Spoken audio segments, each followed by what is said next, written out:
Hello दोस्तों, बहुत बहुत स्वागत है आप सभी का हमारे इस यूट्यूब प्लेटफॉर्म पे। और जैसा कि आप सभी देख रहे होंगे कि करंट अफेयर्स हम लोग माह आज सितंबर महीने तक हम लोग पहुंच चुके हैं। और इससे पहले हम लोग कहाँ तक पढ़ चुके हैं, जनवरी से अगस्त तक का। ये सारे वीडियोस आपको हमारे प्लेलिस्ट में मिल जाएगा, current affair playlist Ghotul academy Bilaspur के यूट्यूब चैनल पे, या फिर आप नीचे डिस्क्रिप्शन बॉक्स में आप लिंक प्राप्त कर सकते हैं। तो गोटुल एकेडमी के द्वारा जो है अभी हाल ही में नया बैच शिक्षक भर्ती के लिए चल रहा है, जो कि आपका एप्लीकेशन, हमारा एप्लीकेशन का नाम है गोटुल कोचिंग क्लासेस। ठीक है, गोटुल कोचिंग क्लासेस। ये आपको हमारे ऐप गूगल प्ले स्टोर पे आपको मिल जाएगा। प्ले स्टोर में जाकर के आप इस कोर्स की जानकारी ले सकते हैं, बहुत ही मिनिमम रेट में है। और या फिर आप इस नंबर पर दे करके यहाँ संपर्क कर सकते हैं। ठीक है, तो ये शिक्षक भर्ती की जो सारी क्लासेस हैं ऑलरेडी यहाँ पे अवेलेबल हैं। साथ ही साथ अभी सीजीपीएससी मेंस पेपर 4, 6, 7, ठीक है, 4, 6 और 7 की सेपरेट बैच, यानी कि अलग अलग subject wise plus paper wise ये क्लास आपका स्टार्ट होने वाला है 1 मार्च से। ठीक है, 1 मार्च 2026 से स्टार्ट होने वाला है। तो जिसको जो भी क्लास अटेंड करना है वो सीधे ऑफलाइन और ऑनलाइन दोनों आप अवेलेबल हैं। आप दिए गए नंबर में संपर्क कर सकते हैं, डिस्क्रिप्शन बॉक्स में भी नंबर है। ठीक है, तो ये हम लोग स्टार्ट करते हैं आज हम लोग सितंबर माह के करंट अफेयर्स से। ठीक है, तो सितंबर माह करंट अफेयर्स में हमारा जो करंट अफेयर्स होता है हमेशा क्या होता है, टॉपिक वाइज होता है। ठीक है, और पहला हमारा क्वेश्चन है इसमें केंद्र और राज्यों के फैसलों से है। ठीक है, केंद्र और राज्यों के फैसलों से है। चलिए, केंद्र और राज्यों के फैसलों में हमारा पहला प्रश्न है, त्रिपुरा, मिजोरम, गोवा और लद्दाख के बाद कौन सा राज्य पूर्ण साक्षर राज्य बन गया है। तो हम लोग लास्ट क्लास में हम लोग पढ़ चुके थे। ठीक है, अभी हर महीने में हम लोग एक एक साक्षर राज्य बढ़ाया था। तो याद रखना कि टोटल 5, ठीक है, जिसमें से 4 राज्य एक यूटी है। कौन कौन से हैं? एक देखो त्रिपुरा है, ठीक है, पहला है त्रिपुरा, फिर दूसरा है मिजोरम,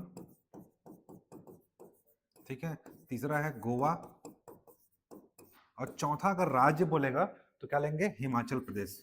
ठीक है, हिमाचल प्रदेश। ठीक है, और पांचवा अगर बोलेगा तो ये राज्य है, और यूटी बोलेगा तो आपका लद्दाख। ठीक है, तो अगर टोटल 5 हो चुके हैं, 4 राज्य 1 यूटी। तो 4 राज्य में त्रिपुरा, मिजोरम, गोवा, हिमाचल और यूटी, यानी कि लद्दाख में। ठीक है, टोटल 5 हो चुके हैं। यूटी और राज्य मिलाकर के टोटल संख्या पूछेगा तो 5।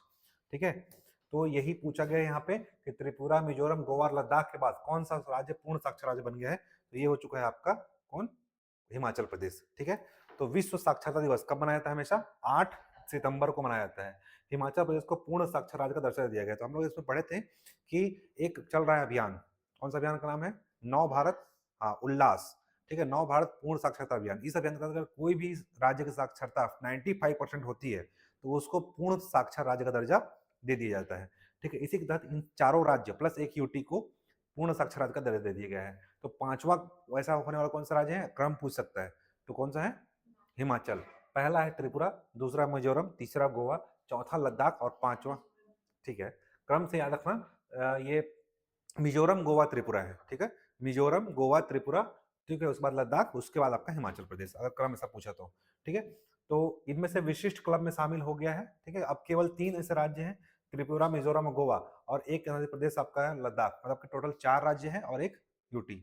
ठीक है, नेक्स्ट क्वेश्चन नियुक्ति से है, सीपी राधाकृष्णन भारत के कौन से उपराष्ट्रपति बने हैं। तो कौन से क्रम के राष्ट्रपति बने हैं, 15वें क्रम के। इनका फुल पूरा नाम क्या है, इनका पूरा नाम है चंद्रपुरम पोन्नु स्वामी राधाकृष्णन। यही क्वेश्चन में से इंटरव्यू पूछा गया था। ठीक है, इंटरव्यू में पूछा गया था कि इनका पूरा नाम क्या है। तो याद रखिएगा, चंद्रपुरम पोन्नु स्वामी राधाकृष्णन, सीपी का पूरा नाम।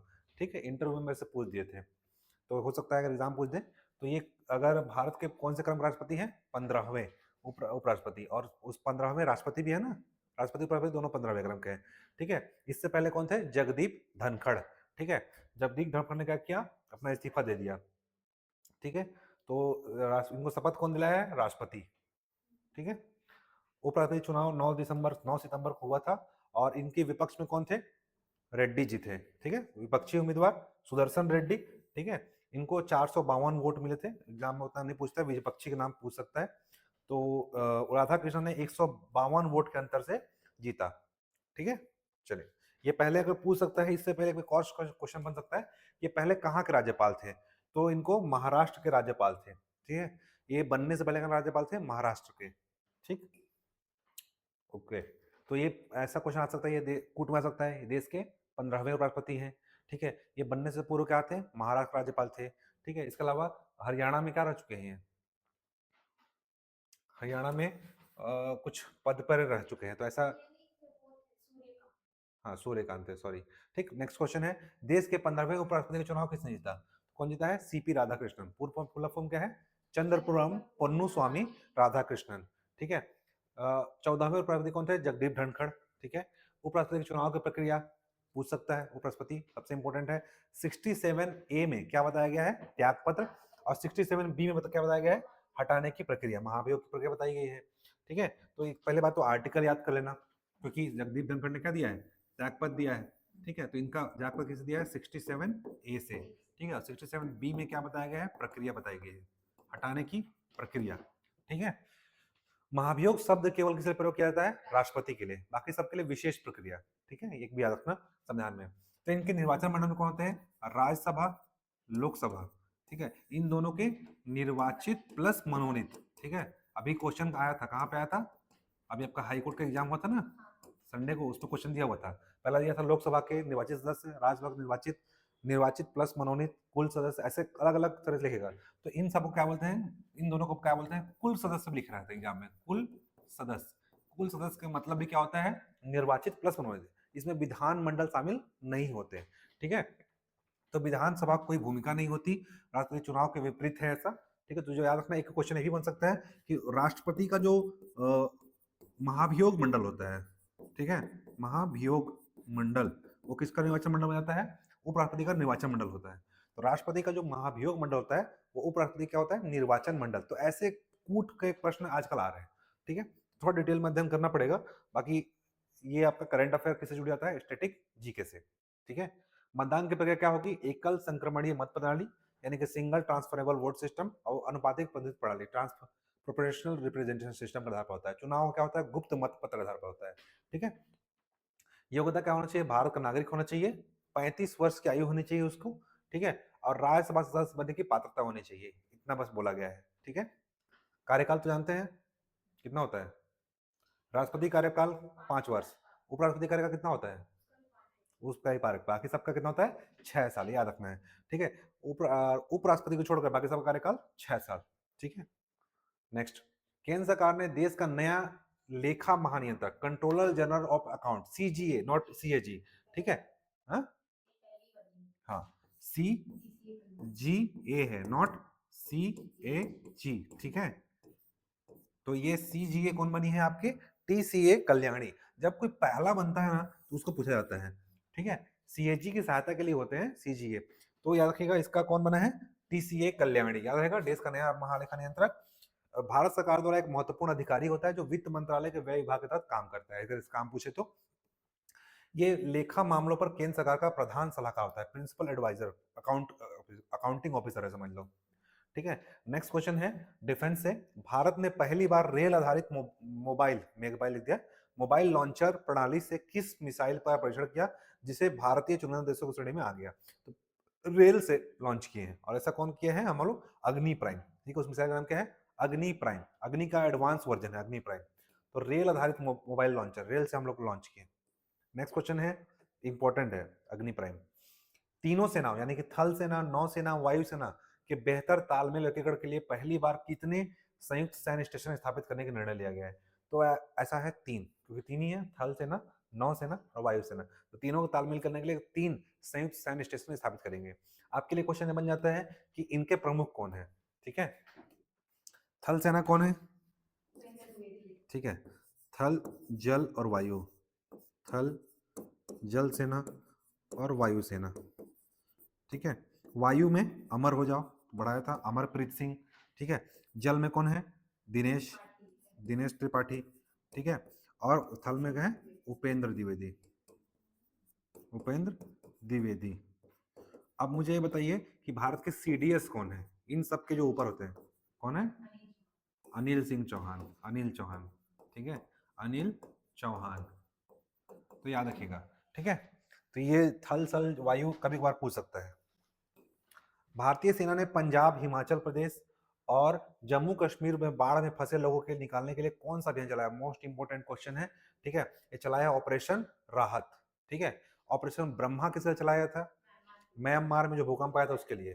ठीक है, तो ऑपरेशन राहत जो भारतीय सेना की पश्चिमी कमान यानी कि पंजाब, हिमाचल प्रदेश, जम्मू कश्मीर में बाढ़ में जो लोगों को फंसाने के लिए, सॉरी फंसाने बोल रहा हूँ, मतलब बचाने के लिए। ठीक है, याद रखिएगा।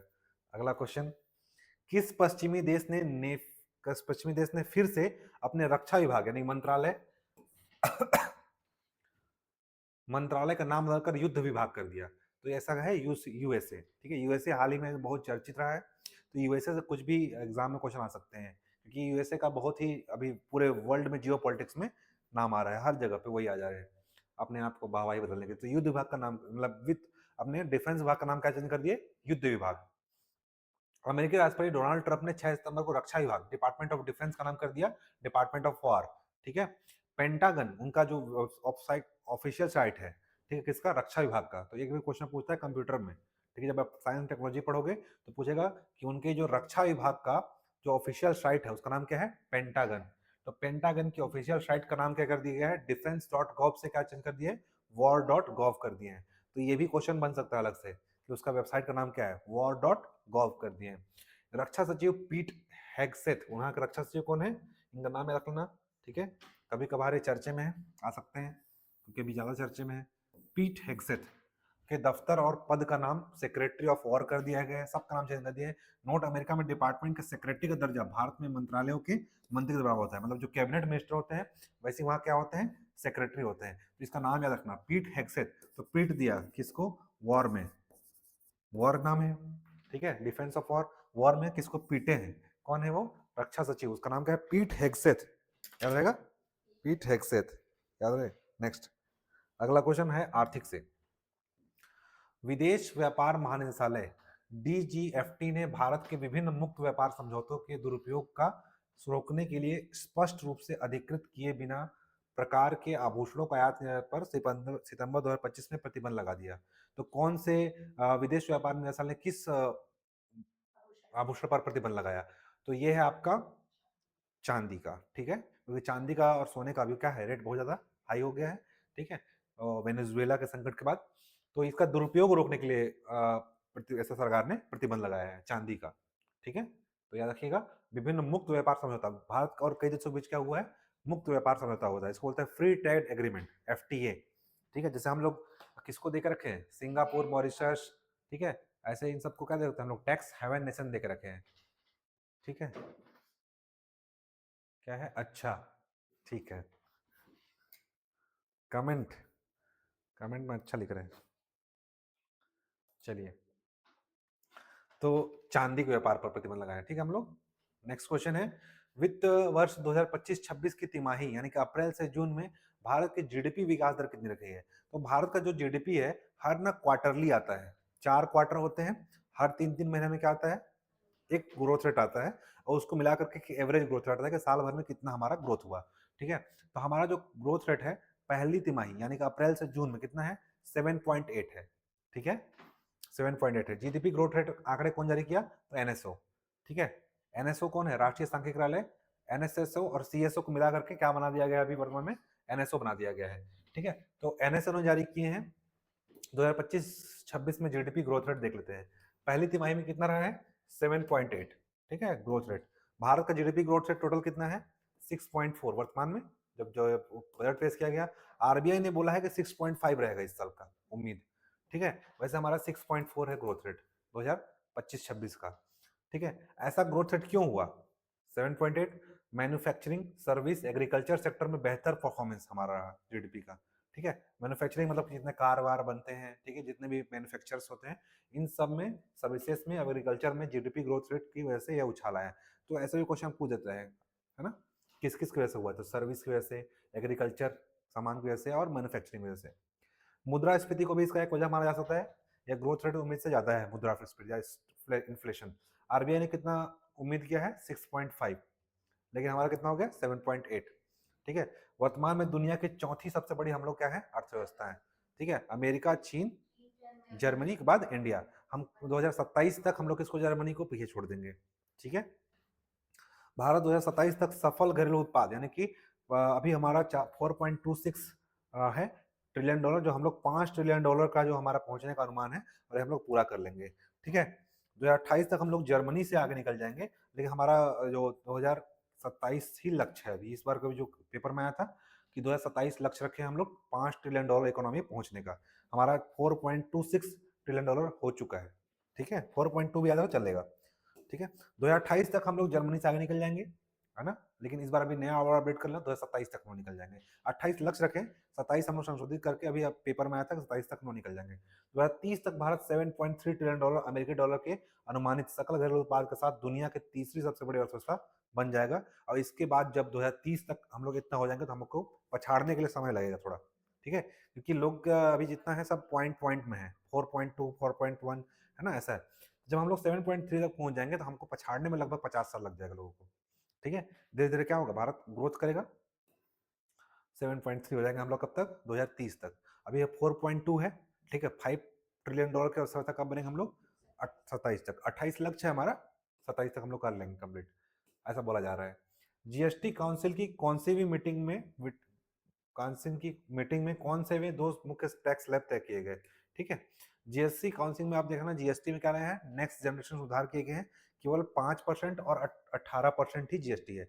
12 और 28 को क्या कर दिया गया है, हटा दिया गया है। अभी एक नया स्लैब आया है 40%, ठीक है।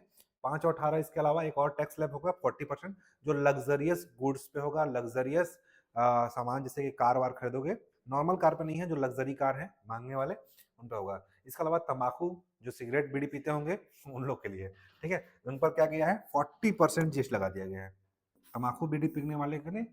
इसके अलावा लग्जरियस क्या पे है, कार पे है, तंबाकू प्रोडक्ट, लग्जरियस कार और अन्य यानी कि जो भी लग्जरियस चीजें होंगे उन पर ये टैक्स स्लैब लागू होगी, जो कि 12 और 18 को हटा दिया गया है। अब वर्तमान में अगर पूछेगा कितने टैक्स स्लैब है, तो 2 हैं, लेकिन एक्स्ट्रा नया कौन सा लगाया गया है, 40। तो अगर ऑप्शन में देगा ना, जीरो हमारे कहता है 0, 5, 12, 18 और 28 ये टैक्स स्लैब थे। ये जीएसटी 1.0 का था, 1.0 था। 2.0 में क्या आ गया है, 5 और, हाँ 5 और 18 है, ठीक है। 5 और 18, 12 और 28 हट चुका है, ठीक है। 5 और 18 है, ठीक है। इसके अलावा एक नया क्या आ गया है, 40। तो ऑप्शन में देख के लगाना, अगर तीसरा ऑप्शन 3 रहेगा तो लगा सकते हो 3, ठीक है। अभी 3 टैक्स स्लैब है, 5 और 12, सॉरी 5 और 18 और 40, ठीक है। 5, 18 और 40, ठीक है। अब 0% का भी टैक्स स्लैब नहीं है, ठीक है। 0% को पहले हटा चुके हैं, तो शुरू में था बस, ठीक है। सरकार ने कब लागू किया था इसको, 1 जुलाई 2017 को देश भर में जीएसटी लागू किया था। इसके लिए अमेंडमेंट कौन सा हुआ था, 101वां अमेंडमेंट हुआ था, ठीक है। इसके बाद केंद्र सरकार, राज्य सरकार ने 17 कर और 13 उपकर को हटा दिया। जीएसटी के 7 साल पूरे हो चुके हैं, ठीक है। नेक्स्ट क्वेश्चन है खेल से, देखते हैं। एएफसी फुटसल एशियन कप, ठीक है। फुटसल है, फुटबॉल ऐसा ही लिखा है, वो फुटसल एशियन कप होता है। 2026 क्वालिफायर में भारत ने किस देश को हराकर अपनी पहली अंतर्राष्ट्रीय फुटसल जीत दर्ज की, और ये जीता है मंगोलिया को हरा करके, ठीक है। याद रखिएगा, फुटसल एशियन कप में कौन जीता है, इंडिया, ठीक है। भारत ने 24 सितंबर को यह जीत दर्ज की। फुटसल एशियन कप क्या होता है, एएफसी फुटसल एशियन कप, जिसे फुटसल एशियन कप चैंपियनशिप कहा जाता था। ये एशियाई फुटबॉल परिसंघ के टीमों के लिए प्रमुख अंतर्राष्ट्रीय प्रतियोगिता होती है, एशिया के लोग खेलते हैं फुटसल एशियन कप। पहली बार 1999 में आयोजित किया गया था और 2008 में प्रतिवर्ष खेला जाता है। तब से यह हर 2 साल में होता है, तो ये हर 2 साल में होता है। इंडिया जीता है, किसको हराया है, म्यांमार को, मंगोलिया को, सॉरी सॉरी म्यांमार निकल गया, मंगोलिया को हराया है। और जीता कौन है, इंडिया। अक्सर जीता को ही पूछा जाता है। भारतीय तीरंदाजी संघ ने पहली तीरंदाजी प्रीमियर लीग शुरू की किस जगह आयोजित हुई है, तो ये हुई है आपके दिल्ली में, तीरंदाजी संघ द्वारा पहली तीरंदाजी प्रीमियर लीग, ठीक है। जैसे आईपीएल होता है वही तीरंदाजी प्रीमियर लीग हो रहा है, कहाँ पे, दिल्ली में। संस्करण है ये पहला, तो ये पूछा जा सकता है, पहला ही संस्करण है तीरंदाजी प्रीमियर लीग का। 2 से 12 अक्टूबर तक हुआ है, कहाँ हुआ है, नई दिल्ली में। 6 टीमें भाग ली हैं, कुल 48 तीरंदाज शामिल हो रहे हैं, ठीक है। ब्रांड एम्बेसडर कौन है, एक्टर रामचरण, रामचरण साउथ के हैं, ठीक है। और रामचरण इसके क्या है, ब्रांड एम्बेसडर है।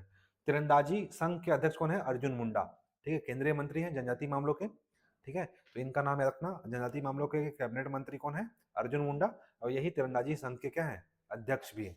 ठीक है, ब्रॉन्ज मेडल कौन है, एक्टर रामचरण। पहला आयोजन हो रहा है दिल्ली में, 6 टीम शामिल हो रहे हैं, 6 अट्ठे 48 लोग टोटल शामिल हो रहे हैं। ठीक है, तीरंदाज। नेक्स्ट क्वेश्चन है, आर वैशाली ने 2025 का कौन सा टूर्नामेंट जीतकर विमेन्स कैंडिडेट्स टूर्नामेंट 2026 के लिए क्वालिफाई किया। ठीक है, तो ये किया है आपका फिडे विमेंस ग्रैंड स्विस। ठीक है, फिडे जो होता है एक संस्था है जो क्या करती है, चेस के लिए आयोजन कराती है। फिडे वीमेन ग्रैंड स्विस 6 सितंबर को आर वैशाली ने कैटरीना लॉन्गो जो रूस की थी उसको हराया और ये खिताब इन्होंने जीता है। ठीक है, ये हुआ कहाँ था ये टूर्नामेंट, तो टोरंटो कनाडा हुआ था। ठीक है, तो आर वैशाली ने जीता है। ठीक है, फिडे विमेंस ग्रैंड स्विस रूस की कैटरीना को हराया है, कैटरीना याद रखना, कैटरीना रूस की है। और हुआ कहाँ है, टोरंटो कनाडा में। यह दूसरी बार खिताब जीतने वाली वह पहली महिला खिलाड़ी है, दूसरी बार जीतने वाली पहली महिला खिलाड़ी है। ठीक है, फिडे वुमेन्स ग्रैंड स्विस। ठीक है, स्थान जो हुआ है समरकंद उज्बेकिस्तान में, आयोजन 25 से सितंबर से 25 अगस्त से 6 सितंबर 2025 को। हाँ, टोरंटो में होगा कनाडा में, और ये जो हुआ है इस बार उज्बेकिस्तान में, है ना। ये अगला होगा टोरंटो कनाडा में। ठीक है, तो इस बार हुआ है आपका समरकंद उज्बेकिस्तान में 25 अगस्त से 6 सितंबर को, अगला होगा हमारा टोरंटो कनाडा में। ठीक है, जीतने वाली कौन है, नाम आर वैशाली, दूसरी बार जीतने वाली पहली महिला है। ठीक है, विश्व एथलेटिक्स चैंपियनशिप के ऊंची कूद के फाइनल में पहुंचने वाली पहली भारतीय कौन बनी, तो ये बने हैं आपके सर्वेश कुशारे जी। ठीक है, ये महाराष्ट्र के 30 वर्षीय सर्वेश कुशारे विश्व एथलेटिक्स चैंपियनशिप के फाइनल पहुंचने वाले पहले भारतीय। विश्व एथलेटिक्स चैंपियनशिप बहुत बड़ा प्रतियोगिता है, एथलेटिक्स में बहुत सारे प्रतियोगिता है, 7 प्रतियोगिता होते हैं। विश्व मुक्केबाजी चैंपियनशिप 2025 में मीनाक्षी हुड्डा ने 48 किलोग्राम भार वर्ग में कौन सा मेडल जीता, उन्होंने गोल्ड जीता है मुक्केबाजी में। अक्सर अगर कोई अगर क्वेश्चन देखना आए हुए क्वेश्चन में, अगर भारत को पूछेगा तो गोल्ड पूछना चाहते हैं, मतलब जो गोल्ड जीते रहते हैं। ठीक है, ब्रॉन्ज ब्रॉन्ज को नहीं पूछते, गोल्ड या सिल्वर इसी को पूछते हैं, और मैक्सिमम चांस क्या होता है, गोल्ड को ही पूछा जाता है एग्जाम में। तो मुक्केबाजी चैंपियनशिप में कौन जीती है, मीनाक्षी, मुक्केबाजी में मीनाक्षी जीती है। ठीक है, मीनाक्षी हुड्डा गोल्ड। ठीक है, ये हुआ कहाँ था, इंग्लैंड में हुआ था। भारत ने 4 मेडल जीते हैं जिसमें 2 गोल्ड है, 1 सिल्वर है और 1 ब्रॉन्ज है। ठीक है, 2 गोल्ड है जिसमें एक क्या है, मीनाक्षी हुड्डा। ठीक है, गोल्ड। फिर विश्व मुक्केबाजी चैंपियनशिप में जैस्मिन लंबोरिया ने 57 किलोग्राम भार वर्ग में कौन सा मेडल जीता, नाम से देख के लग रहा है ऐसा कि इंडिया की होगी, है ना, जैस्मिन लंबोरिया। इन्होंने जीता है गोल्ड। ठीक है, जस्मिन। ठीक है, मीनाक्षी जस्मिन। ठीक है, 2 गोल्ड जीते हैं मीनाक्षी और जस्मिन मुक्केबाजी में।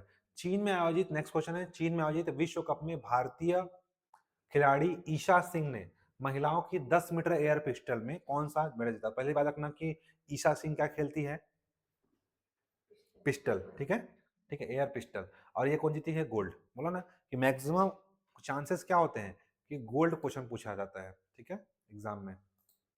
चलिए, तो ये कौन जीती है याद रखना, चीन में हुआ था, पहले बात याद रखना, क्वेश्चन में ही क्वेश्चन है। चीन में आयोजन हुआ था किसका, विश्व पिस्टल चैंपियनशिप का। कौन जीती है, ईसा सिंह जीती है, 10 मीटर में जीती है, गोल्ड जीती है। ठीक है, 4 क्वेश्चन ही हो गया। ईसा सिंह 10 मीटर एयर पिस्टल चीन में आयोजित हुआ था और गोल्ड जीती है। 102 वर्ष की उम्र में जापान के सबसे ऊंचे माउंट फूजी पर चढ़कर, माउंट, वहां के पर्वत का नाम क्या है, माउंट फूजी पर चढ़ने वाले सबसे उम्रदराज व्यक्ति कौन बने, जो 102 साल के हैं, और ये है कोकिची आजुकावा आकुजावा। ठीक है, ठीक है, आके चले गए। ठीक है, माउंट फूजी में आके चले गए, आकुजावा। ठीक, नाम क्या है, कोकुजी कोकुची आकुजावा, 102 साल के। ठीक है, यहाँ 80 साल में निपट जाते लोग, पहुंचते भी नहीं। 28वीं एशियाई टेबल टेनिस चैंपियनशिप किस भारतीय शहर को मिली, ये मिली है भुवनेश्वर उड़ीसा को। ठीक है, इंपॉर्टेंट है ये। ठीक है, टेबल टेनिस पहली बार अपना ये हो रहा है भारत में, भुवनेश्वर उड़ीसा में हो रहा है। 11 अक्टूबर से 15 अक्टूबर तक हो चुका है। 11 से 15 अक्टूबर तक उड़ीसा के भुवनेश्वर में 28वीं एशियाई टेबल टेनिस चैंपियनशिप की मेजबानी मिली। ठीक है, ये हो गया है। यूएस ओपन महिला खिताब किसने जीता लगातार, ठीक है, आर्याना सबलेंका। बेलारूस की है ये आर्याना सबलेंका, 6 सितंबर को यूएस ओपन का महिला का खिताब इन्होंने जीता है। ठीक है, और नेक्स्ट क्वेश्चन है, यूएस ओपन का पुरुष एकल खिताब किसने जीता है, जीता है उन्होंने कार्लेस अल्काराज। ठीक है, जेनिक सिनर, जेके जेके पिछले वीडियो में पढ़ाया था, जेके जेके ठीक है। स्पेनिश खिलाड़ी को कॉर्लेस कॉर्लेस अल्काराज कहाँ के हैं? स्पेन के। उन्होंने जीता है यूएस ओपन खिताब। जेनिक सिनर को उन्होंने हराया है और अपना 6वां ग्रैंड स्लैम जीता है। किन्होंने? कॉर्लेस अल्काराज ने। ठीक है, अब टोटल 2025 के ग्रैंड स्लैम विजेता को देख लेते हैं एक बार। ठीक है, अब बताया था मैं कि ग्रैंड स्लैम क्या होता है? अफवाह। ठीक है, बताया था ए एफ डब्ल्यू ए या यू बताया था। ठीक है, अफवाह सब क्रम है, ये क्या है? गेम खेलने का क्रम है। ऑस्ट्रेलियन होगा, फ्रेंच होगा, विंबलडन होगा और यूएस ओपन होगा, या इसको बोलते हैं अमेरिकन ओपन। ठीक है, यूएस ओपन, यू से यूएस ओपन। तो ये क्रम है गेम खेलने का, लेकिन शुरुआत का क्रम पूछा था पर एग्जाम में, तो वूफा, डब्ल्यू यू एफ ए। ठीक है, विंबलडन ओपन, फिर यूएस ओपन, फिर फ्रेंच ओपन, फिर ऑस्ट्रेलियन ओपन, ऑस्ट्रेलिया। ठीक है, इसलिए यू लिखा हूं यहाँ पे, यूएसए लिखता है अमेरिका को। तो ये वूफा याद रखना, ये क्या है? शुरुआत, गेम शुरुआत होने क्रम है। ठीक है, और ऑस्ट्रेलिया किस में होता है? ये जो होता है फ्रेंच होता है मिट्टी पे। फ्रेंच किस में होता है? मिट्टी पे। ठीक है, विंबलडन होता है घास में। ठीक है, और ये दोनों क्या होता है? हार्ड कोर्ट में, हार्ड कोर्ट पर होता है। ठीक है, याद रहेगा। ठीक, चलो। तो महिला एकल, वुमेन सिंगल में जा रही हैं, और पुरुष एकल हमेशा याद रखना कि एकल एकल याद रखना है, मिक्स डबल को याद रखना है। ठीक है, मिक्स डबल हम लोग तब याद रखेंगे जब इंडिया से कोई जीतेगा। ठीक है, इंडिया से कोई जीतेगा तब याद रखेंगे। तो याद रखिएगा, पुरुष एकल ऑस्ट्रेलियन ओपन में कौन रहेगा? Jannik Sinner. ठीक है, तो ए एफ डब्ल्यू यू। ठीक है, जे के जे के याद रहेगा। Jannik Sinner, Carlos Alcaraz, Jannik Sinner, Carlos Alcaraz किस में रहेगा? मेल में। ठीक है, महिला में कौन रहेगी? Medicine keys. किसमें? ऑस्ट्रेलियन ओपन में। मेडिसिन कीज महिला एकल में। फ्रेंच ओपन में, पुरुष एकल में भी रहेगा कार्लोस अल्काराज। महिला ओपन में कौन रहेगी? Coco Gauff. ठीक है, ठीक ठीक। विंबलडन में कौन है? ईगा स्वेतेक। ठीक है, और अपना यूएस ओपन में कौन जीती है लास्ट? Aryna Sabalenka. ठीक है, तो ये याद रखना, एम के ई ए, या आप जैसे भी आप याद कर सकते हो। इधर तो जेके है, एम के ई ए, एम से मेडिसिन कीज, के से कोकोगॉफ, ई से ईगा स्वेतेक, ए से आर्याना सबलेंका। तो ये फीमेल वाली हो गई। ठीक है, एम के ई ए, एम के ई ए, मेडिसिन कीज, कोकोगॉफ, ईगा स्वेतेक और आर्याना सबलेंका। हिंदी में कहते हैं माँ का। ठीक है, और ईगा स्वेतेक और ए से आर्याना, मकैया मकैया म का ई आ, मकैया। ठीक है, याद है क्या? और इधर क्या है? JK JK, Jannik Sinner, Carlos Alcaraz, Jannik Sinner. कुछ भी अगर अगर एग्जाम में पूछना चाहे तो इसको पूछेगा। स्थापना क्रम पूछ देगा। देखो डेट याद नहीं, क्रम याद है, हम मैच द कॉलम में लगा सकते हैं। आजकल ना ईयर ना पूछ कर क्या पूछता है? सीरीज को आरोही आरोही एक फंसाने का नया तरीका है। क्या बोलता है? असेंडिंग और डिसेंडिंग। ठीक है, नया तरीका कि आरोही आरोही क्रम में जमा है। ठीक है, तो स्थापना ऐसा क्रम या ऐसे पूछ देगा कि जो गेम होते हैं उसके क्रम में जमाओ, या जैसे जैसे जीते हैं उस क्रम में जमाओ। ठीक है, तो महिला में क्या रखना है? मकैया, मेडिसिन कीज, कॉर्ले कोकोगॉफ, ईगा स्वेतेक और आर्याना सबलेंका। ठीक है, चलिए आगे बढ़ते हैं। मकैया ट्रिक। नेक्स्ट ये हो गया हमारा। अगला क्वेश्चन है, साउथ कोरिया को हराकर किस देश की टीम ने हाल ही में हॉकी एशिया कप यानी कि मेंस का खिताब जीता है? और जीता है भारत ने। ठीक है, हॉकी में आप हम लोग आगे चल रहे हैं। बिहार के राजगीर में हुआ था हॉकी एशिया कप। ठीक है, इसमें जीता है किसने? है भारत जीता है। 7 सितंबर 2025 को 5 बार के चैंपियन साउथ कोरिया को हम लोग हराए हैं। ठीक है, और भारत ने चौथी बार खिताब जीता है। ठीक है, ये तो भारत कौन सी खिताब जीता है? चौथी बार ये खिताब हम लोग जीते हैं। ठीक है, भारत ने 2026 के वर्ल्ड कप में अपना जगह बना ली। 2026 में भी वर्ल्ड कप होने वाला है इसका, तो हम लोग इसमें चौथी बार खिताब जीत करके किसको हराए हम लोग? साउथ कोरिया को। ये 4 बार का चैंपियन है। ठीक है, 5 बार का चैंपियन है। इसको हम लोग हराए हैं 4-1 से। 5 बार वाले को 4-1 से हराए हैं, और हम लोग चौथी बार जीते हैं। ठीक है, और वर्ल्ड कप 2026 के लिए हम लोग क्वालिफाई कर लिए हैं। भारतीय टीम के कप्तान कौन है? हरमनप्रीत सिंह। इसका नाम क्या बोलते हैं? सरपंच जी हरमनप्रीत सिंह को। ठीक है, बैडमिंटन विश्व चैंपियनशिप 2026 की मेजबानी किस भारतीय राज्य को मिली?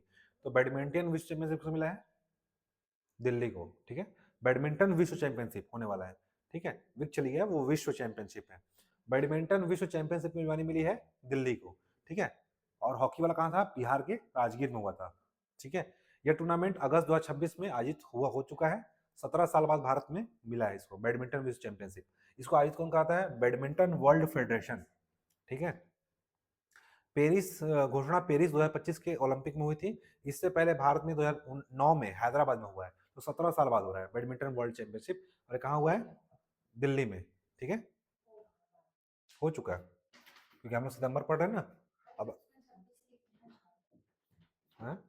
सॉरी सॉरी 26 है ना। हाँ, तो ये होगा कहाँ पे, दिल्ली में, ठीक है। 2025 चैंपियनशिप में घोषणा हुआ था, ठीक है। नेक्स्ट, अरुणाचल प्रदेश के उस गांव का नाम बताइए जहां सूर्योदय के समय भारत में सूर्य की पहली किरण आती है।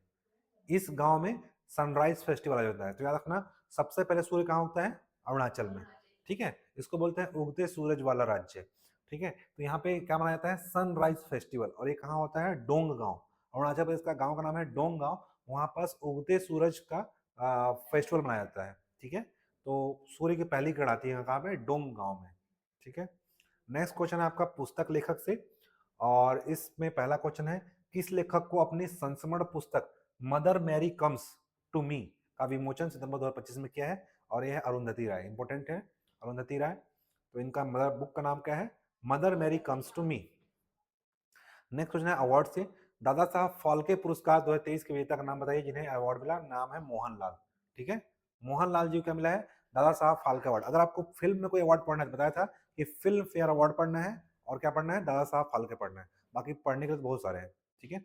आईफा आईफा नहीं पूछता उतना, ठीक है। तो दादा साहब फाल्के पुरस्कार अवार्ड भारत में सिनेमा जगत का सबसे प्रतिष्ठित सबसे बड़ा सम्मान होता है। ये किसके नाम पर दिया जाता है, धुंडीराज गोविंद फाल्के के नाम पर दिया जाता है। इन्हें फादर ऑफ इंडियन सिनेमा भी दिया गया था, ठीक है। जब पहली फिल्म आई थी हरिश्चंद्र, ठीक है, तो इन्होंने लॉन्च किया था। फाल्के ने भारत की पहली फीचर फिल्म राजा हरिश्चंद्र डायरेक्ट की थी, ठीक है। पहली फीचर फिल्म इन्हीं के नाम पर क्या है, धुंडीराज गोविंद फाल्के, तो इन्हीं के नाम पर दिया जाता है अवार्ड। नेक्स्ट क्वेश्चन है, हाँ, हर साल यह award national film award ceremony के दौरान दिया जाता है। जब नेशनल फिल्म 71 हुआ इस बार, तो हर बार जब नेशनल फिल्म राष्ट्रीय फिल्म अवार्ड दिया था तभी इसका आयोजन होता है। यह अवार्ड जीतने वाले एक गोल्ड कमल मेडल, एक शॉल और 10 लाख रुपया दिया जाता है, ठीक है। तो 10 लाख रुपया और गोल्ड का फूल दिया जाता है, कमल फूल। 2022 में किसको मिल चुका है, मिथुन चक्रवर्ती को, ठीक है। 22 का अवार्ड 24 में मिला है, ठीक है। 22 का अवार्ड था, 24 में मिला है मिथुन चक्रवर्ती को। और इस बार किसको मिला है, मोहन को, ठीक है। राष्ट्रपति द्रौपदी मुर्मू ने 71 में राष्ट्रीय फिल्म पुरस्कार की सर्वश्रेष्ठ अभिनेता किसको नॉट किया, तो बेस्ट एक्टर, ठीक है। तो याद रखना कौन से क्रम का हुआ है, ये पूछ सकता है, 71 में क्रम का, ठीक है। इसको मिला है आपको विक्रांत मैसी और शाहरुख खान। इसको मिला है फिल्म जवान के लिए, ठीक है। और इसको मिला है 12th फेल के लिए, ठीक है। अगर बेस्ट मनोरंजक फिल्म बोलेगा तो क्या लगाओगे, ठीक है। चलो आगे पढ़ते हैं, मिल जाएगा, सारा क्वेश्चन बना हुआ है। शाहरुख खान को विक्रांत मैसी, शाहरुख खान को जवान और विक्रांत 12 फिल्म के लिए मिला है, ठीक है। शाहरुख खान डबल रोल में से, विक्रांत मैसी देख चुके हैं। 71वें राष्ट्रीय फिल्म फेयर अवार्ड में, ठीक है, 70वां मिला था ऋषभ शेट्टी को, 69वां मिला था अल्लू अर्जुन को, ठीक है। अगर नहीं जानना है, ठीक है, 71 पढ़ेंगे।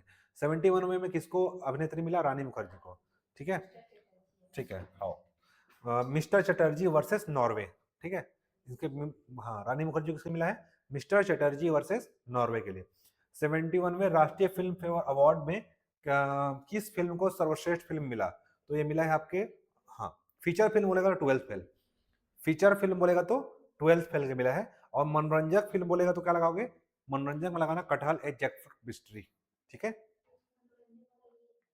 नहीं, ये फीचर फिल्म है, फीचर फिल्म बोला, बेस्ट फीचर फिल्म बोलेगा तो क्या लगाओगे, 12th फेल। 71वें राष्ट्रीय फिल्म पुरस्कार में किस निर्देशक को मिला है, तो ये मिला है आपको सुदीप्तो सेन, जो केरला स्टोरी, ठीक है, कश्मीर फाइल्स, इन सबको बना चुके हैं। तो इनके ऊपर एक क्वेश्चन भी पूछा गया था अभी हाल ही बस्तर जब नक्सल स्टोरी आया था, तो ये क्वेश्चन आ चुका है एग्जाम में, ठीक है, कि इनका डायरेक्टर का नाम सुदीप्तो सेन है। तो केरला स्टोरी ने बनाया है, बस्तर नक्सल स्टोरी और आपका कश्मीर फाइल्स। 71वें राष्ट्रीय फिल्म पुरस्कार में संपूर्ण मनोरंजन प्रदान करने वाले फिल्म किसको मिला गया है, ये मिला है रॉकी और रानी का प्रेम कहानी, ठीक है। सॉरी, हाँ, रॉकी और रानी की प्रेम कहानी, ठीक है। तो हम लोग क्या पढ़े, फीचर फिल्म किसको मिला है, 12th फेल। और मनोरंजन कौन की है? रॉकी और रानी। तो रॉकी और रानी की प्रेम कहानी, ये है आपका बेस्ट मनोरंजन फिल्म। ठीक है, डायरेक्टर है करण जौहर इसके। नेक्स्ट क्वेश्चन, राष्ट्रीय फिल्म पुरस्कार में किस फीचर फिल्म को सर्वश्रेष्ठ Hindi film, best Hindi film वाली ये मिला है आपका? कटहल और जैकफ्रूट मिस्ट्री। ठीक है, एक नेता का कटहल चोरी हो जाता है, ठीक है, तो उसके ऊपर पूरा प्रशासन लग जाता है। तो याद रखना 3 फिल्म पढ़ चुके हैं हम लोग। Best feature film twelfth fail, मनोरंजन देने वाली फिल्म रॉकी और रानी की प्रेम कहानी, और इसके अलावा आपका कौन सा फिल्म है ये बेस्ट फिल्म अवार्ड? केवल बेस्ट फिल्म बोलेगा तो कटहल और जैकफ्रूट मिस्ट्री। कौन से क्रम का हुआ है? 71 में क्रम का हुआ है। दादा साहब फाल्के अवार्ड किसको मिला है? मोहनलाल को, मोहनलाल को। ठीक है, नेक्स्ट क्वेश्चन है 77वें 77 में प्राइम टाइम एमी अवार्ड, सबसे सिंगिंग क्षेत्र का सबसे बड़ा अवार्ड होता है एमी अवार्ड, तो कौन सा क्रम का मिला है? 77वें क्रम का मिला है। कि मैं किस कॉमेडी सीरीज को अब तक का सबसे ज्यादा 13 अवार्ड जीतकर इतिहास रच दिया है? तो ये है द स्टूडियो। ठीक है, मोस्ट इंपोर्टेंट क्वेश्चन है। ठीक है, अवार्ड से नेशनल नहीं इंटरनेशनल लेवल का अवार्ड है एमी अवार्ड्स। ठीक है, 77 क्रम का है ये। ठीक है, एमी अवार्ड्स। और किसको मिला है? द स्टूडियो को 13 अवार्ड मिले हैं कॉमेडी सीरीज के लिए। नेक्स्ट है ऑस्कर 2026 के लिए सर्वश्रेष्ठ अंतरराष्ट्रीय फीचर फिल्म श्रेणी में भारत की ओर से किस फिल्म को ऑफिशियल एंट्री मिली है? तो मिली है होम बाउंड। ये भी इंपॉर्टेंट क्वेश्चन है। ठीक है, लापता लेडीज था उसमें शामिल पर नहीं मिल पाया उसको, किसको मिला है? Home bound. ठीक है, सर्वश्रेष्ठ अंतरराष्ट्रीय फीचर फिल्म। नेक्स्ट क्वेश्चन है अंतरराष्ट्रीय जल पुरस्कार सम्मानित होने वाले पहले भारतीय कौन बने हैं? ये हैं डॉक्टर हिमांशु कुलकर्णी जी, अंतरराष्ट्रीय जल पुरस्कार। ठीक है, तो हिमांशु जी को मिला है अंतरराष्ट्रीय जल पुरस्कार। वैसे भी देखो, हिम मतलब क्या होता है? बर्फ। हिम का अंश जब बर्फ का किरण गिरता है उसको क्या बोलते हैं? बर्फ का किरण। उससे याद रखना जल। ठीक है, इससे याद रहेगा। ठीक है, हिम पिघल रहा है हिम के आंसू से। ठीक है, हिमांशु कुलकर्णी जी से याद रखना, कुछ भी याद कर लो, कनेक्ट करना। ठीक है, ये जल पुरस्कार। नेक्स्ट क्वेश्चन है आपका, भारत के किस पूर्व प्रधानमंत्री को मरणोपरांत PV Narasimha Rao award, PV Narasimha Rao award होता है, ठीक है, जो भारत के कौन से क्रम के प्रधानमंत्री थे? चलो ठीक है, कमेंट बॉक्स में जो भी ऑनलाइन देख रहे हैं आप कमेंट बॉक्स में बताएंगे कि पीवी नरसिम्हा राव कौन से क्रम के प्रधानमंत्री थे। सितंबर 2025 में 1991 में इन्होंने क्या लाया था? एलपीजी लाया था। ठीक है, तो नरसिम्हा राव 2025 में सम्मानित होने वाले अवार्ड में कौन है? ये डॉक्टर मनमोहन सिंह। देखो, नरसिम्हा राव किसको मिला है? मनमोहन सिंह को मिला है। ठीक है, उस समय ये क्या थे? वो मनमोहन सिंह वित्त मंत्री थे। तो नरसिम्हा राव अवार्ड किसको दिया गया है? डॉक्टर मनमोहन सिंह को। ठीक है, दोनों अपने आप को दे दिए एक दूसरे को, मतलब उनको तो डेथ हो गया है, याद रखने के लिए। ठीक है, उस समय वित्त मंत्री थे। राष्ट्रपति द्रौपदी मुर्मू ने शिक्षक दिवस 5 सितंबर को कितने शिक्षकों को राष्ट्रीय पुरस्कार सम्मानित किया? ये टोटल है 81। ठीक है, याद करने की जरूरत नहीं है किसको किसको मिला है, 81 लोगों को दिया गया है। ठीक है, नेक्स्ट क्वेश्चन है इंडेक्स सूचकांक से। ग्लोबल इनोवेशन इंडेक्स 2025 वीपो द्वारा जारी किया गया था, और पहला स्थान किस देश को मिला है? ये मिला है स्विट्जरलैंड को। ठीक है, तो ग्लोबल इनोवेशन इंडेक्स में फर्स्ट नंबर कौन है? स्विट्जरलैंड। ठीक है, और इसमें भारत का रैंक क्या है? हमारा भारत का रैंक है 38। ठीक है, 2024 में हम लोग 39 पे नंबर पे थे, अभी हम लोग 38 नंबर पे हैं। ठीक है, ग्लोबल इनोवेशन इंडेक्स में हम लोग कौन से नंबर पे हैं? 38। फर्स्ट नंबर पे कौन है? स्विट्जरलैंड। ठीक है, इनोवेशन करने पे। स्वच्छ वायु सर्वेक्षण के अनुसार 10 लाख से ज्यादा आबादी वाले शहरों में पहली रैंक किसको मिली है? इंदौर को। ठीक है, इंदौर को मिला है। तो सबसे स्वच्छ वायु कहाँ का है? इंदौर का। सबसे खराब वायु? दिल्ली का। ठीक है, 3 से 10 लाख आबादी वाले में शहर के रैंकिंग में पहला स्थान किसको मिला है? तो 3 से 10 लाख आबादी में अमरावती, 10 लाख से ऊपर इंदौर। 2025 स्वच्छ वायु सर्वेक्षण के साथ आर्द्र भूमि वेटलैंड शहर मान्यता समारोह के तहत किन शहरों को पुरस्कृत किया गया? वेटलैंड शहर है इंदौर और उदयपुर। ठीक है, वेटलैंड शहर बोलेगा तो इंदौर और उदयपुर स्वच्छ वायु सर्वेक्षण में। ठीक है, नेक्स्ट क्वेश्चन है इंस्टीट्यूट के रैंकिंग से। NIRF national institute ranking framework, इस रैंकिंग में यूनिवर्सिटी में ओवरऑल कैटेगरी में पहले स्थान पर कौन रहा है? तो रहा है IIT मद्रास। ठीक है, मद्रास आगे हमेशा रहता है इंस्टीट्यूट में। ठीक है, तो IIT मद्रास ओवरऑल कैटेगरी में आगे है मद्रास। फिर NIRF तो 2025 रैंकिंग में यूनिवर्सिटी कैटेगरी में देखो, ओवरऑल रैंक में IIT मद्रास, यूनिवर्सिटी कैटेगरी में कौन है? IISc Bengaluru, international institute of science. ठीक है, बेंगलुरु। तो ये यूनिवर्सिटी कैटेगरी में है बेंगलोर, और ओवरऑल में है मद्रास। ठीक है, नेक्स्ट क्वेश्चन है राष्ट्रीय वार्षिक महिला सुरक्षा रिपोर्ट आया है, ठीक है। रैंक सूचकांक भी जारी किया गया है, नारी नारी रिपोर्ट, ठीक है। मैं किस शहर को भारत में महिलाओं के लिए सबसे सुरक्षित शहर बताया गया है, तो ये रहा गया है कोहिमा, नागालैंड की राजधानी। तो यही तो आंदोलन होते रहता है ना, ठीक है। तो जिसको सुरक्षित रहना कहाँ जा सकते हो आप लोग, कोहिमा, नागालैंड की राजधानी में, ठीक है। अपना छत्तीसगढ़िया सबले बढ़िया, ठीक है। राष्ट्रीय वार्षिक महिला सुरक्षा रिपोर्ट के सूचकांक नारी में किस शहर को भारत में महिलाओं के लिए सबसे असुरक्षित शहर बनाया है, रांची, ठीक है। झारखंड की राजधानी रांची, जितने झारखंड वाले दिख रहे हैं, ठीक है। सेमीकॉन इंडिया का कार्यक्रम केंद्रीय मंत्री अश्विनी वैष्णव ने पीएम मोदी को कौन सा माइक्रो प्रोसेसर चिप सौंपा जिसे भारत का पहला made in India processor chip कहा जा रहा है। ये आपके क्वेश्चन साइंस टेक्नोलॉजी से है और इंपॉर्टेंट है। ये है आपका विक्रम 3201, ठीक है। Vikram 3201 30 bit micro processor. पहले बात रखना कि सेमीकॉन इंडिया ने क्या किया है, ये चिप को जारी किया है। वर्तमान में हमारे केंद्रीय मंत्री कौन है इसके, अश्विनी वैष्णव जी, ठीक है। तो ये made in India processor chip है, नाम है विक्रम 3201। देखो 3 2 1 आता है ना, 3 के बाद 2 आता है, फिर 1, तो बीच में जीरो लगा देना, ठीक है। और क्या है 32 बिट, देखो 32 है, 32 बिट, तो भूलना मत। कंप्यूटर से क्वेश्चन आ सकता है कभी भी, या करंट से क्वेश्चन। तो हमारे इंडिया का है विक्रम 3201 321 और ये 32 बिट, ठीक है। इसे तो याद हो गया। सेमीकॉन इंडिया में भारत के प्रधानमंत्री को भारत ने निर्मित Vikram 32 bit launch vehicle grade micro processor भेंट किया। सेमीकॉन इंडिया आयोजन हुआ था सेम चिप के लिए, सेमीकंडक्टर के। नेक्स्ट क्वेश्चन है आपका विदेश से, और ये पहला क्वेश्चन है विदेश से। भारत के किस अरब देश में क्यूआर कोड आधारित यूपीआई सेवा सितंबर 2025 में शुरू किया गया है? ये शुरू हुआ है कतर में, ठीक है। तो याद रखना पूरे विश्व का 49% ट्रांजेक्शन यूपीआई से होता है, ठीक है, सबसे ज्यादा। हाँ हाँ, मतलब इतना मतलब परसेंट से ज्यादा रखना, मैक्सिमम ट्रांजेक्शन किससे होता है, यूपीआई में। तो हमारा यूपीआई वर्ल्ड लेवल पे फेमस हो रहा है, ठीक है। तो अरब देश में क्यूआर कोड लॉन्च हुआ है कतर में, ठीक है। ब्रिटेन, फ्रांस, कनाडा, ऑस्ट्रेलिया, पुर्तगाल, बेल्जियम, लग्जमबर्ग 9 सितंबर 2025 में किस देश को मान्यता दिया गया? इन्होंने सब फिलिस्तीन मान्यता दे रहे हैं। भारत ने भी वोट किया है फिलिस्तीन के पक्ष में, ठीक है, जब वोटिंग हो रहा था तो ब्रिटेन, फ्रांस, कनाडा, ऑस्ट्रेलिया, पुर्तगाल, बेल्जियम, लग्जमबर्ग सब ने मान्यता दिया है फिलिस्तीन को देश बनने के लिए। फिलिस्तीन कौन है, ठीक है। इसराइल और फिलिस्तीन दोनों के बीच में क्या है, संघर्ष चल रहा था बहुत दिनों से, ठीक है। इसराइल मान क्या है, फिलिस्तीन का 90% कब्जा एरिया में कब्जा कर चुका है, ठीक है। पहले फिलिस्तीन एक पूर्णतः क्या होता था, देश हुआ करता था, पर वहाँ पे कुछ आतंकवादी संगठन और उनके वजह से क्या हुआ, अमेरिका ने दखल दिया, तो बाद में उसने कब्जा कर लिया ईरान पे। चूंकि एक जगह है यरूशलेम वहाँ पे, और वो पारसी, मुस्लिम और क्रिश्चियन तीनों का धार्मिक केंद्र माना जाता है, और तीनों उसको लेकर के लड़ रहे हैं, ठीक है। और गाजा पट्टी एक क्षेत्र है वहां पे, उस पर इजराइल का कब्जा है। नेक्स्ट है, चर्चा में रहे H1B वीजा का संबंध मुख्यतः किससे है, जिसका आवेदन शुल्क बढ़ाकर $1 लाख कर दिया गया है, ठीक है। तो H1B वीजा अमेरिका में काम करने के लिए जाते हैं उन लोग के लिए लिखता है। अमेरिका में हाई स्किल्ड विदेशी पेशेवर को रोजगार संबंधित है, ठीक है। अगर आपको अमेरिका में काम करने के उद्देश्य से जाना है तो उसके लिए क्या आपको लेना पड़ेगा, H1B वीजा लेना पड़ेगा, ठीक है। पहले 5 लाख था, अब इसको बढ़ाकर 50 लाख कर दिए हैं, ताकि आप कोई भारतीय लोग वहाँ काम ही नहीं करें, ठीक है। क्योंकि वहां पे क्या होता है, घंटे के हिसाब से कमाई होता है। जैसे आप यहाँ पे क्या कमाओगे, एक दिन का मजदूरी कितना है, 300 रुपया, 500 रुपया मिलेगा।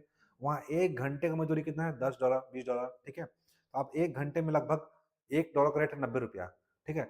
$10 भी कमा रहे हो, $10 कितना हो गया, 900 रुपया, ठीक है। तो वहां के राष्ट्रपति नहीं चाहते हैं कि वहां का पैसा हमारा कहाँ है, इंडिया है, ठीक है। तो याद रखना, अमेरिका में हाई स्किल्ड विदेशी पेशेवर को रोजगार संबंधित है।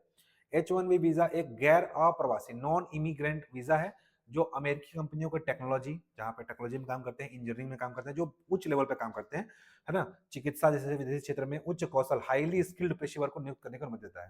तो जितने जो हाईली स्किल्ड होते हैं, जो बड़े बड़े इंस्टीट्यूट में काम करते हैं, इंजीनियर हैं, डॉक्टर हैं, उन सब के लिए, इनके लिए आईटी क्षेत्र में इनका सबसे बड़ा लाभांश होता है। भारत में जो 70 वहाँ का जो अमेरिका का जो वीजा है, H1B वीजा में 71% भारतीय हैं, ठीक है। इसके अनुसार वार्षिक सीमा 65,000 रुपया है, सामान्य वीजा का 20,000 एडवांस डिग्री होल्डर के लिए, एडवांस डिग्री होल्डर के लिए 20,000 प्लस है, ठीक है। और नॉर्मल के लिए 65,000, ठीक है। डॉलर, डॉलर ना, पैसा नहीं, रुपया नहीं, डॉलर। यह 3 साल के लिए वैलिड होगा, इसके बाद रिन्यूअल करना होगा, इतना इतना जो पैसे देंगे इसके लिए 3 साल के लिए, उसके बाद उसको रिन्यूअल भी कराना होगा। अब भारत पर प्रभाव क्या पड़ रहा है? भारत पर पड़ रहा है आर्थिक प्रभाव, ठीक है। इससे क्या होगा, भारत आईटी क्षेत्र में असर होगा, क्योंकि H1B वीजा पर निर्भर है ज्यादातर भारतीय, और भारतीय कर्मचारियों की पूरी औसत आय से भी अधिक है, पूरा एवरेज इनकम से भी अधिक है उसका जो वीजा का रेट है। यह शुल्क बन सकता है जिससे ऑन साइट भर्ती महंगी हो जाएगी, वहां पे भर्ती क्या होगा, महंगी हो जाएगी, ठीक है। तो वहां पे जो काम करने जा रहे हैं उनको पहले बात तो पैसे उठाना पड़ेगा काम करने के लिए। कंपनियों पर प्रभाव क्या पड़ेगा? कंपनियां जैसे टीसीएस, इन्फोसिस इस शुल्क को वहन करने में असमर्थ हो सकती हैं, जिससे कर्मचारियों को स्वयं भुगतान करना पड़ना महंगा हो सकता है, ठीक है। और यह उनके वित्तीय रूप से संभव हो सकता है, ऐसा मतलब कि उन पर प्रभाव पड़ेगा, कंपनियों पर पैसा भरना पड़ेगा, परिवार पर असर पड़ेगा, ठीक है, मानवीय प्रभाव पड़ेगा, मानसिक सामाजिक आर्थिक चुनौतियां आ जाएंगी, ठीक है। तो ये सब मेंस का टॉपिक है, ठीक। चलिए आगे बढ़ते हैं। पाकिस्तान ने किस अरब देश साथ सुरक्षा समझौता किया है जिसके तहत एक देश पर हमला दूसरे देश पर हमला माना जाएगा? तो ये ऐसा हम लोग नाटो करता है, तो ये ऐसा कर रहा है सऊदी अरब के साथ। पाकिस्तान ने साथ समझौता किया, रक्षा समझौता, पाकिस्तान और सऊदी अरब के बीच, दोनों मुस्लिम कंट्री है, तो इनको वो नाटो जैसा बन रहे हैं कि अगर सऊदी अरब पर अगर भारत या पाकिस्तान पर भारत हमला किया तो दूसरे का समझौता किया जाएगा। तो सऊदी अरब मुस्लिम कंट्री का क्या है, बाप है, ठीक है, तो बहुत पैसा है इसके पास। तो सऊदी अरब के क्राउन प्रिंस मोहम्मद बिन सलमान और पाकिस्तानी प्रधानमंत्री शहबाज शरीफ के बीच समझौता हुआ है, इसके तहत कोई एक देश पे समझौता रक्षा होगा, मतलब कि दूसरे दोनों देश में क्या माना जाएगा, हमला माना जाएगा, ठीक है। इसको बोलते हैं, समझौता का नाम है SMDA, static mutual defence agreement, ठीक है। दोनों के बीच समझौता हुआ है, अगर एक देश में हमला करेंगे तो दोनों देश में हमला, इसलिए पाकिस्तान पर अगर भारत हमला करेगा तो सऊदी अरब क्या करेगा, काउंटर करेगा इंडिया को। और सऊदी अरब सबसे बड़ा देश है, पाकिस्तान अरब मुस्लिम कंट्रियों का, ठीक है, पैसा ही बहुत ज्यादा है, डिफेंस में आगे है, ठीक है। चाबहार पोर्ट जो कहाँ पे है, ईरान में।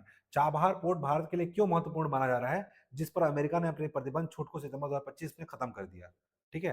तो हमारा चाबहार पोर्ट से हम लोग कहाँ जा सकते हैं, मध्य एशिया, पाकिस्तान बिना गए, ठीक है, जा सकते हैं। तो ये आपका, यह जो है आपका भारत को पाकिस्तान के माध्यम से अफगानिस्तान तक पहुंचाता है, नहीं, यह है भारत को पाकिस्तान को बाईपास करके, मतलब पाकिस्तान जाए बिना हम कहाँ पहुंच सकते हैं, अफगानिस्तान और मध्य एशिया तक पहुंच सकते हैं। मध्य एशिया में वही है देश, Kyrgyzstan, Kazakhstan, Tajikistan, Uzbekistan, Turkmenistan, ठीक है। तो हम लोग पाकिस्तान में जाकर कहाँ जा सकते हैं, मध्य एशिया, ठीक है, ठीक है, बाईपास करके। नेक्स्ट क्वेश्चन है, किस मोस्ट इंपोर्टेंट, किस देश ने डियला नामक दुनिया का पहला एआई मंत्री नियुक्त किया है? और ये क्या है, अल्बानिया, अल्बानिया देश है, उन्होंने एआई मंत्री नियुक्त किया, उनका नाम है डियला, ठीक है। अल्बानिया ने 11 सितंबर 2025 को एक ऐतिहासिक कदम उठाते हुए दुनिया की पहली एआई निर्मित मंत्री, जिसका नाम है डियला, को नियुक्त किया है। प्रधानमंत्री एडी रामा ने, वहां के प्रधानमंत्री कौन है, अल्बानिया की एडी रामा, देखो अल्बानिया में रामा है, ठीक है। एडी रामा ने डीला नामक एक कृत्रिम बुद्धिमत्ता एआई को सार्वजनिक रूप से सरकारी अनुबंधों का पारदर्शिता लाने के लिए नियुक्त किया है, ठीक है, मंत्रिमंडल में, कैबिनेट में, और ऐसा करने वाला है वो पहला देश बन गया है एआई मंत्री, ठीक है। ऐसा क्यों किया गया, भ्रष्टाचार पर काबू पाने के लिए, ठीक है। डीएला अल्बानिया में सूरज बोला जाता है इसको, को सार्वजनिक खरीद मंत्री के रूप में नियुक्त किया गया। ये एक वर्चुअल मंत्री जो भौतिक रूप से मौजूद नहीं है, लेकिन एआई प्रणाली में काम करेगी, ये मतलब वर्चुअल है, ठीक है। नेक्स्ट क्वेश्चन है, किस देश में 100 वर्ष से अधिक उम्र के लोगों की संख्या बढ़कर लगभग 1 लाख हो गई और लगातार 55वें साल आबादी के अनुपात में शतायु लोगों का रिकॉर्ड बनाएगा? तो ये याद रखना, जापान, तभी देखा जापान में पढ़ा था 100 साल का, ठीक है, आओ आ जाना, आपको जाका, आपको जावा, ठीक है, आके चला गया था, ठीक है, वहाँ की ऊंची चोटी। तो जापान ऐसा देश है जहाँ की आयु 100+ है, ठीक है, क्योंकि वहाँ पे रहन सहन, वहाँ का खाना पीना सब अलग है, ठीक है। जापान इतना टूटने के बाद भी क्या किया, अपने आप को बहुत ग्रो कर लिया है। तो ऐसा बोल रहा है कि वहाँ लगभग 1 लाख हो चुकी है, जिसकी आबादी कितनी हो चुकी है, 100+, और लगातार 55वें साल आबादी के अनुपात में शतायु, मतलब कि लोगों का रिकॉर्ड बनाया है, लगातार 55वें साल से 100+ जीने वाले लोग हैं, ठीक है। हमारे यहाँ तो 72 साल है एवरेज आयु, ठीक है, 67 नहीं, इंडिया लेवल पे, छत्तीसगढ़ लेवल पे कम है, 72 है महिलाओं का, 69 किसका है, पुरुषों का, ठीक।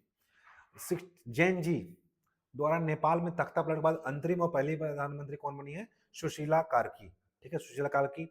ऐसे जहां जहां पे है ना, आपका ऐसा याद रखना, आपका पहली पहली कौन है, नेपाल में कौन है? सुशीला कार्की, ठीक है। और आपका श्रीलंका में कौन है? श्रीलंका की पीएम हरिणी अमरसूरिया, हरिणी अमरसूरिया, ठीक है। यहाँ पे पहली है, ठीक है, हरिणी अमरसूरिया। तो ऐसे पहले वाला पूछ सकता है, ठीक है। और कोई देश का अगल बगल है?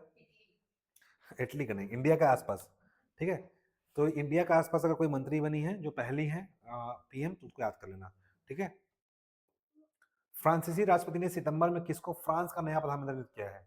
तो फ्रांसिस का नया राष्ट्रपति मिले गए हैं सेबेस्टियन लोकोर्नु, ठीक है, सेबेस्टियन लोकोर्नु, ठीक है। हाँ हाँ, तो फ्रांस का नया प्रधानमंत्री बनाया गया है उसको, सेबेस्टियन लोकोर्नु को। नेक्स्ट क्वेश्चन, कतर की राजधानी दोहा में किस देश ने हमास को निशाना बनाकर सितंबर 2025 में हमला किया? तो ये हुआ है इजराइल, इजराइल लिख दे, इजराइल होगा, ठीक है। दोहा में हमास को निशाना बना करके सितंबर 2025 में हमला किया, ठीक है। और एक किया इजराइल। नेक्स्ट क्वेश्चन है, किस पड़ोसी देश में जैन जी युवाओं ने संसद, सुप्रीम कोर्ट, नेताओं पर घर जला दिया और पीएम मोदी को इस्तीफा देकर भागना पड़ गया, ठीक है। और ऐसा कहाँ हुआ है? ठीक है, नेपाल में। नेक्स्ट क्वेश्चन है, नेपाल में किस जनरेशन के युवाओं ने 26 सोशल मीडिया प्रतिबंध के विरोध में देशव्यापी प्रदर्शन किया और ऐसा किया है जेन जी ने, ठीक है। याद रखना, जेन एक्स जो है, एक्स वाई जेड, ये सब अलग अलग है, ठीक है। जो 97 के जो पहले के होते हैं, चलो 97 से तक लेकर के ये क्या मानेगा, वाई कराते हैं। जेड क्या होते हैं 97 से 2025 जो भी चल रहा है। अब 2025 के बाद जो आएंगे ये सब, तो ये सब क्या होंगे, अल्फा, ठीक है। 2000, हाँ 2005 मान लो, एवरेज मान लेते हैं, ठीक है।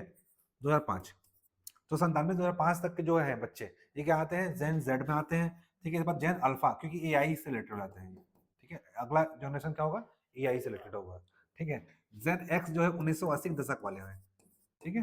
तो ये जेन वाई जो है, हाँ मिलेनियन ईयर बोलते हैं, मिलेनियर बच्चे, ठीक है। ये 2000 वाले हैं, ठीक, याद रखिएगा। मिलीनियर्स जेन वाई इंटरनेट और मोबाइल को अपनाने वाले हैं, तो इससे क्वेश्चन पूछ सकते हैं टेक्नोलॉजी से, ठीक है।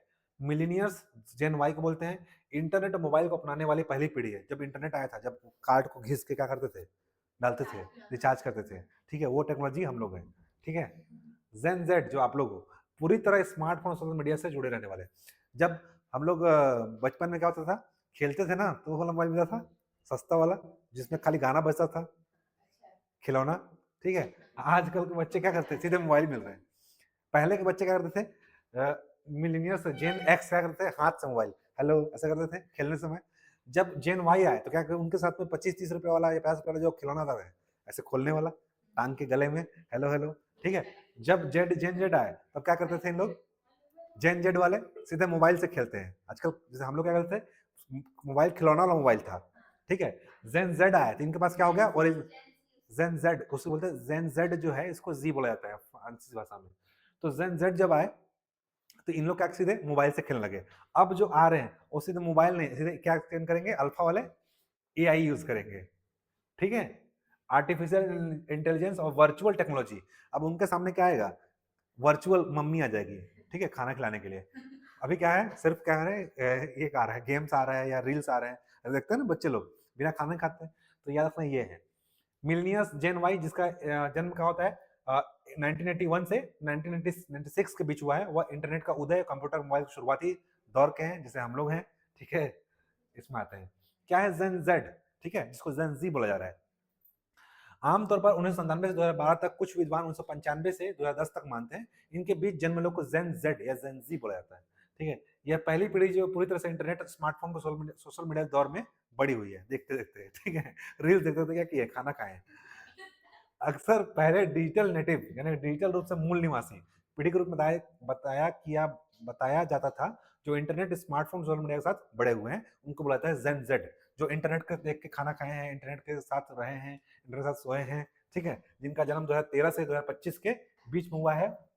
और एआई मेटावर्स, जो मेटा दुनिया है, जो आजकल कुछ भी बना दे रहे हैं, जैसे कि ले बेटा ठीक है, और क्रिस को जोड़ दे रहे हैं उसमें, मेटावर्स रोबोटिक्स साथ बड़े हो रहे हैं, वे क्या कहलाते हैं, Gen Z. AI tools, smart device, chat GPT जैसे टेक का यूज कर रहे हैं आजकल, अपने दिमाग का यूज करके यूज कर रहे हैं चैट जीपीटी का, दिमाग को कहाँ रखते हैं, नीचे। ठीक है। अगला क्वेश्चन है, सितंबर 2025 में जापान के किस प्रधानमंत्री ने इस्तीफा दिया, और ये दिया है शिगेरू इशिपा। अब वहां के कौन बन चुके हैं, साने तकाइची। ठीक है, यहाँ कौन है, ठीक है, याद रखना, अभी शिगेरू इशिबा नहीं है। ठीक है, कौन है, साने तकाइची। ठीक है, और इटली की है कॉर्नी, मार्क कॉर्नी। ठीक है, इटली के पूछ रहे थे ना। यूके के नए उप प्रधानमंत्री ये बने हैं आपके डेविड लैमी। ठीक है, यूके के उप प्रधानमंत्री कौन है, डेविड लैमी। नेक्स्ट क्वेश्चन है, थाईलैंड के नए प्रधानमंत्री कौन है, जटुपोर्न बुर्सपट। ठीक है, पेंटगोटारन श्रीनमात्रा थी जिनके ऊपर क्या था, आरोप लगाया गया था, उनका कॉल रिकॉर्ड हुआ गया था। तो थाईलैंड के नए प्रधानमंत्री कौन बन चुके हैं, जटुपोर्न बुर्सपट। ठीक है, बृहस्पत थाईलैंड के हैं। नेक्स्ट क्वेश्चन है, अंतरराष्ट्रीय संगठन से, सिंगापुर में आयोजित 25वें एशियाई क्षेत्रीय सम्मेलन में इंटरपोल एशियाई समिति का सदस्य किसे चुना गया है। तो इंटरपोल क्या होता है, इंटरनेशनल पुलिस है जो पूरे वर्ल्ड लेवल पे संस्था है, ये है भारत, ये इंपॉर्टेंट हो जाता है। सिंगापुर में हुआ था 25वां एशियाई क्षेत्रीय सम्मेलन, जिसमें इंटरपोल एशियाई समिति का सदस्य चुना गया है, एशिया समिति का सदस्य भारत को। ठीक है, संयुक्त राष्ट्र महिला की कार्यकारी निदेशक दूसरी बार कौन बनी है। ठीक है, और महिला कार्यकारी सदस्य बनी है आपकी बी ऑप्शन बोले तो सीमा बहस। तो यूएन महिला कार्यकारी निदेशक बनी है सीमा। ठीक है, सीमा बनी है यूएन महिला कार्यकारी निदेशक। नेक्स्ट क्वेश्चन है आपके पर्यावरण से, international union for conservation nature, IUCN। ठीक है, कौन क्या जारी करता है रिपोर्ट, ये रेड डाटा सूची जारी करता है।